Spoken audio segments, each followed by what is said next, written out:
Oh, snap. That's right. It is that time. We've waited a couple of years. There's been tons of controversy. People even thought they were going to be called all kinds of different names, 1180s, but no, check it out.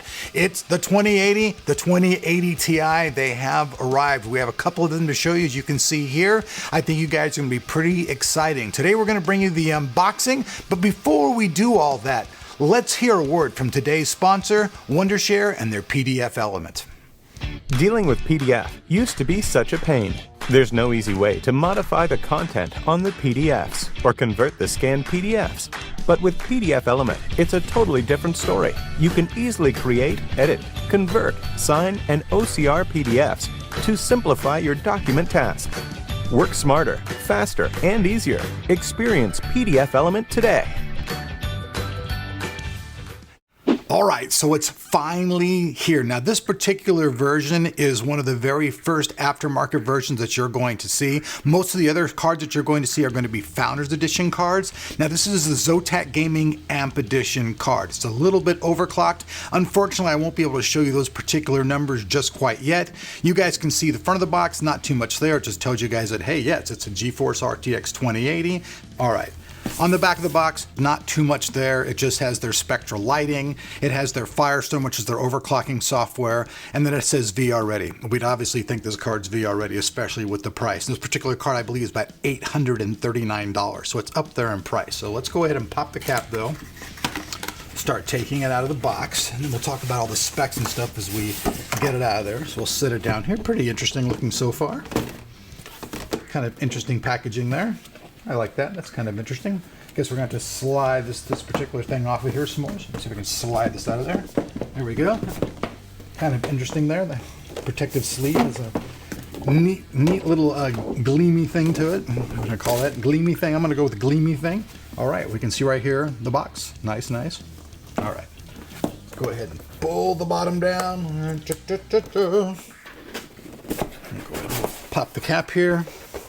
Right off the bat. Gonna get some paperwork. Exactly is on it, I don't know, but what the heck, it's unboxing brand new stuff. Let's see what it is.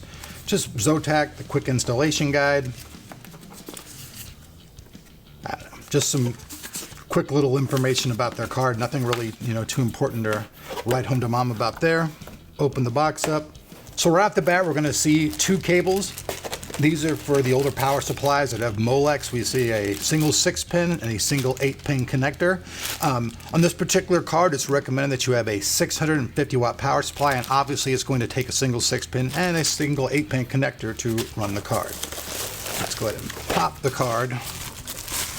All right, so we're going to take the card out of its protective sleeve. Now, right off the bat, you're going to see there's 3 fans on the top of this card. Now, one thing that's very interesting about these particular fans, though, is that each one can be independently controlled, which means that you can turn this fan to 1 RPM, this fan to another, this one to another. So you can actually set it to where you see the cards optimally being cooled. That's actually pretty cool. And you can't, I didn't mean to say that, but you know what I mean. It's pretty cool that it's going to be keeping the card cool. And the fans are actually an all-new design, which is supposed to produce a lot more wind blowing against the card, so it should be much cooler.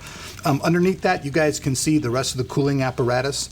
It's a really, really clean looking card. Nothing really over the top or anything. You got a little bit of a design here, but there's nothing crazy about this card. You can put it in any system and it's going to look just fine. Also, something else you cannot see right now at this point, I'll spin the card around to the side, is that there are 2,944 CUDA cores inside of this card. It's an 8GB card featuring GDDR6.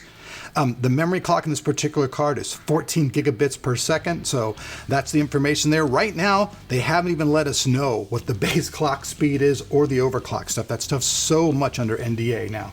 You can see Zotac Gaming on the side. This is going to light up. There's also spectral lighting, and that goes all the way around the card, and you can control that independently as well, so you have all kinds of RGB lighting on the card as well. Like we talked about, single 6-pin, single 8-pin power connector, 650 watts of power is what they're saying to use in this particular card. Once again, you can see all these aluminum heat fins going all the way across the card. Basically, the heat, it gets sucked away from your card into the heat pipes. The fans blow on them, and all that heat dissipates all the way away from your card, keeping your GPU, running nice and cool. Also, switch around, do something different here. Take a look at the rear I/O. Now this rear I/O is different in this particular way. The I/O actually has a USB Type-C port on it. That's right. So you get 3 standard display ports, an HDMI, and you get USB Type-C. And with this particular card, you can run 4 monitors all at the same time off the single card. On the back of the card, something I always like, you guys know I love these back plates. These are great. I think it's also a nice design. They finally are leaving this open. A lot of times in the past, they had this covered. This actually would cause heat problems because the heat wouldn't be able to dissipate away from the card, causing a little problem with heat in this particular spot. Leaving the back open like that allows that heat to actually just dissipate out into the system. So good design, and you guys know me, I love a good backplate. Zotac Gaming, live to game. I know many of us do, and that's why these cards keep selling even at the crazy ass prices that they are now. Very bottom of the card, not much to see, just your PCI interface. You can see some heat pipes running all through there, and pretty much that's it. I mean, you get the card, you get the 2 cables, a little bit of this nomenclature, and that's everything that actually comes in the box of this particular card. Unfortunately, everything else about this card right now is still under NDA. We'll be bringing you guys all the full scores and all the stuff on these cards on the 19th this month, so just hang on to your hats because we'll have all the information day on launch day for you tech folks. All right, tech fans, so there you have it, the unboxing and first look of the brand new Zotac Amp Edition RTX 2080. I gotta tell you, it was so hard not to say GTX, GTX. It's like GTX is embedded into my brain. Saying RTX is like reprogram. Reprogram yourself, Rick.